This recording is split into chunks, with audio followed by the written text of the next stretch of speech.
I just had to let you know you're.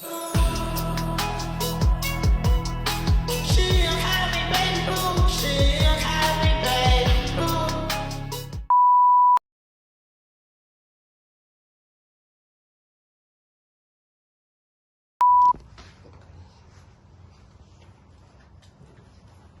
Silahkan. Gimana, udah nyaman belum duduknya? Udah aman. Baik, sebelumnya kita perkenalan dulu. Perkenalkan, nama saya Bayu Saifullah yang sebagai konselor pada hari ini, dan Mas. Saya Wahyu Saputra. Oke. Depan teman saya ini. Nah, berantem ini yang masalah orang tua sih. Dia itu kayak sama ceweknya ini banget. Bucin banget gitu. Ya, bucin banget. Saya nasihatin, kayak saya bilang tuh kayak gak usah bucin, terlalu bucin, apa sih? Gak usah dimanfaatin orang, kayak gitu nggak baik. Terus ingat juga orang tua di sana.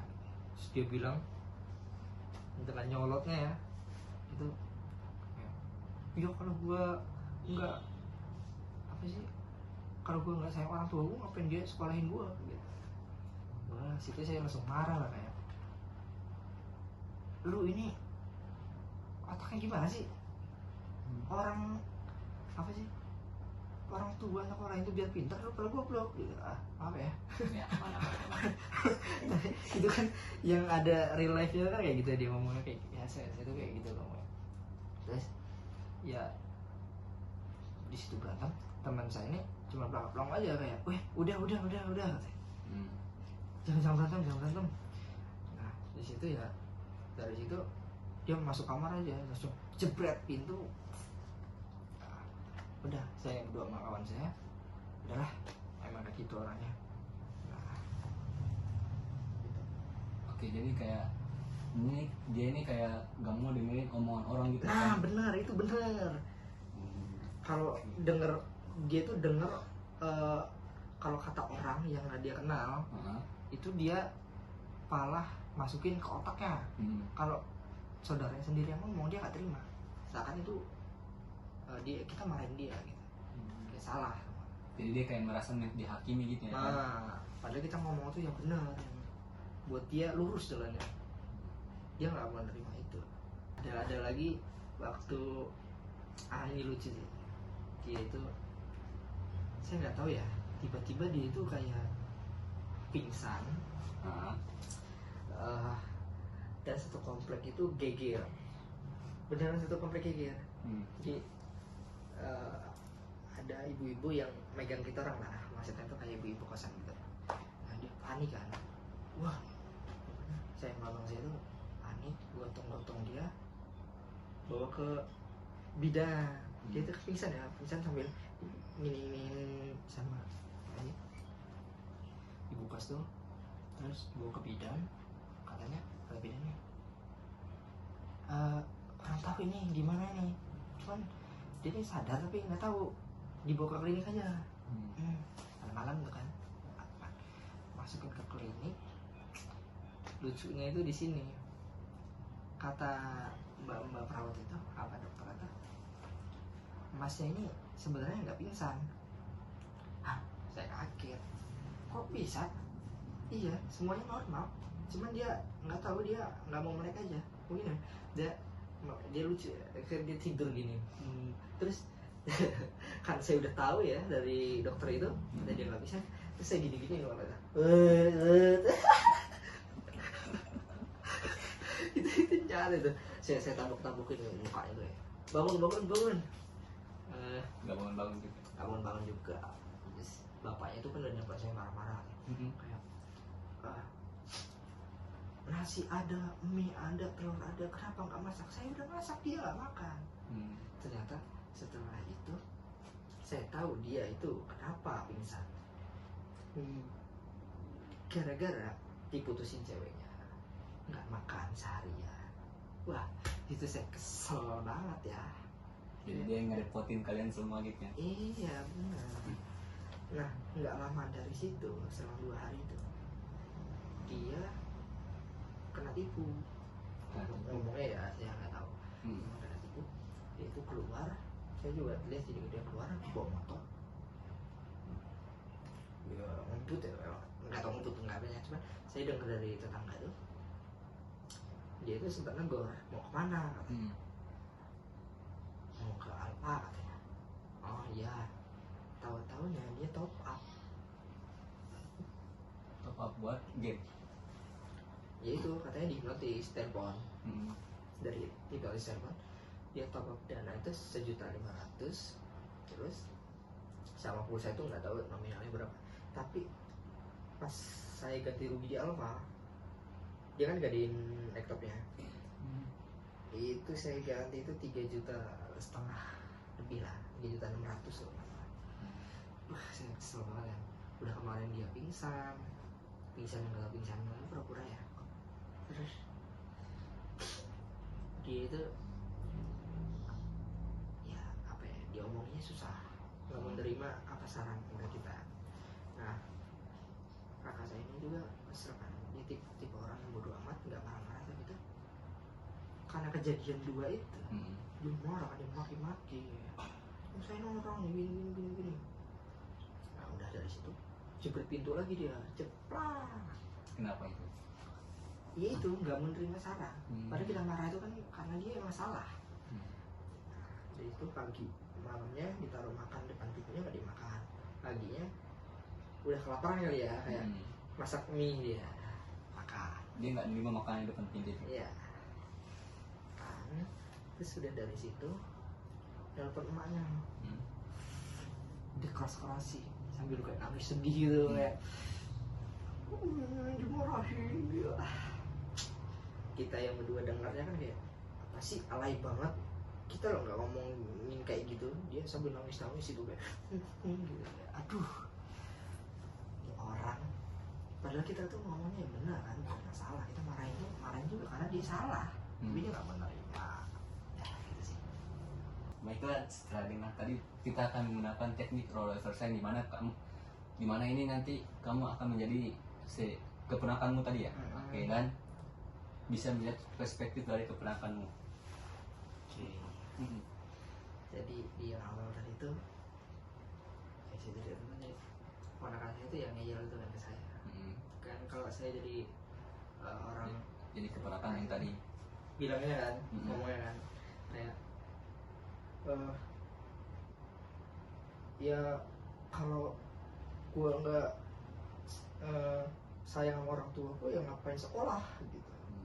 Kayak dari situ dia ngomong apa lagi saya lupa, terus dia langsung banting pintu. Berarti kemarin kan ya, berarti dari saya banting pintu, langsung masuk kamar. Nah kalau yang cerita pingsan tadi itu, nah di sini berarti saya marahin saya pingsan berarti. Saya pingsan. Di sini saya jadi kurang saya pingsan ya di situ. Atau siapa dia yang merasakan. Nah, terus dilarikanlah ke motor. Di motor tuh ya gedut gini ya. Terus masuk ke bidan. Pertama masuk bidan dulu nih. Oke, terus Nah di bidan itu saya lihat dia tuh saya kan, jadi saya jadi dia, terus saya merasakan ya. Terus dia gini. Nah terus mungkin saya dengar ya, si dokter yang bilang itu, bidan itu ngomong bawa aja ke klinik. Nah setelah itu dinaikin ke motor lagi nih. Apa ya, masuk motor ke bidan, ke bidan, ke klinik tadi. Nah pas di klinik itu dicek lagi dong sama si dokternya di situ, dicek gini-giniin, terus digini center. Nah dari situ nggak bangun juga, kata dokternya normal semua. Nah, dia ini cuma males melek aja ya, nggak tahu juga kan. Nah kalau saya sebagai ponakan saya ini, mungkin dia merasakan ya digini-giniin, terus digini, terus si tabuk gini, bangun, udah tahu lu nih, sadar gitu kan, gak usah pura-pura pingsan gitu. Nah udah dari situ jam 9-an ya sadarlah. ya keponakan tadi nih. Ya ponakan sadar langsung kayak happy birthday. Langsung saya itu udah dari sadar itu cuma dikasih obat, ya itu saya baik. Si kakak saya ya, kan saya bangran ya, bayar, terus saya pulang. Nah sesudah pulang itu 2 hari kemudian saya ditelepon atau sama siapa, Ini posisinya masih jadi keponakan atau diri sendiri? keponakan. Keponakan. Oke. Nah. Terus Ditelepon, terus saya terhipnotis,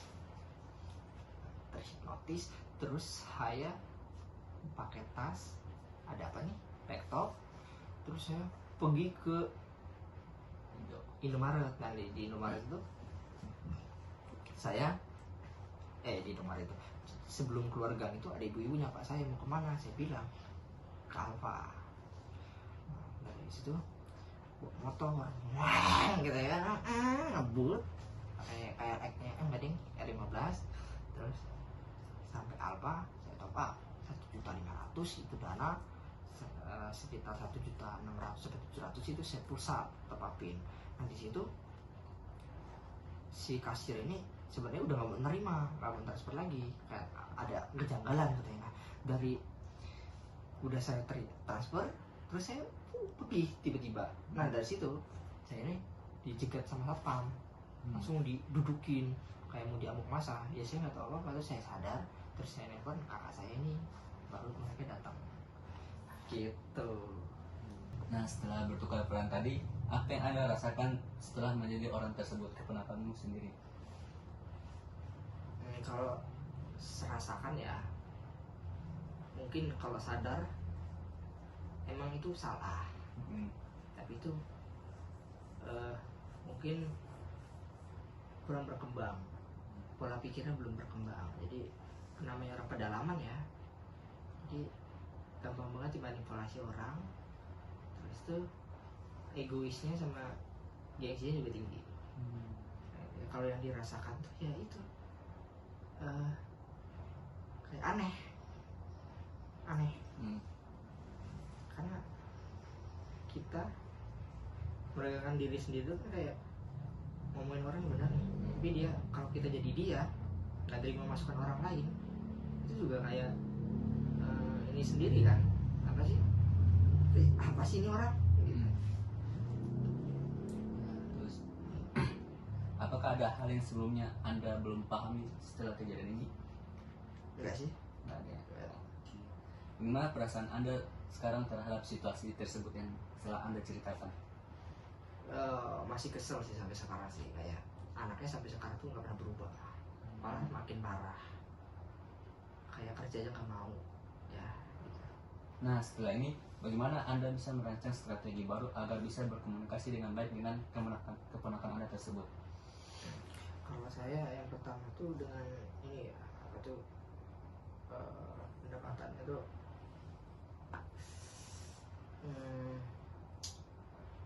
ajak dia bermain lah pokoknya, kayak hobi dia apa, kesenangan dia apa, nah kita turutin dulu. Nah biar dia itu ngerti kan, kayak kita bangun komunikasi pelan-pelan. Sebenarnya dia itu baik, saya juga sering ngobrol sebenarnya, cuman kadang kala ada dia anehnya gitu.